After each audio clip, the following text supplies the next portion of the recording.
சென்னை துறைமுகம் பகுதியில் நாம் தமிழர் கட்சியின் வேட்பாளர் ஃபவுசான் ஷரீப் வீடு வீடாக சென்று பொதுமக்களிடம் வாக்கு சேகரித்தார்.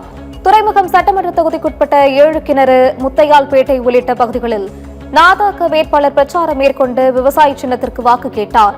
அப்பகுதியில் குடிநீர் தரமற்ற முறையில் இருப்பதாக கூறிய அவர் குடிநீர் குழாய் அடிப்பம்பில் தண்ணீர் அடித்து வாக்கு சேகரித்தார்.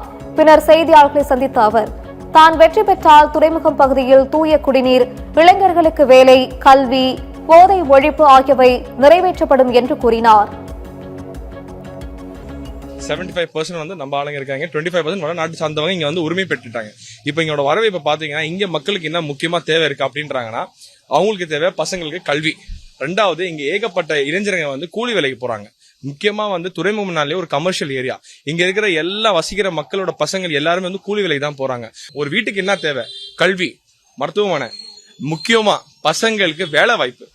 நாங்க ஆல்ரெடி வாக்குரிமை எங்க தலைவர் சொல்லிட்டாரு, அரசு வேலை, படிச்சவங்க படிப்பு இல்லாதவங்களுக்கு அரசு வேலை. இதோட பெருசு என்ன எதிர்பார்ப்போம் சொல்லுங்க.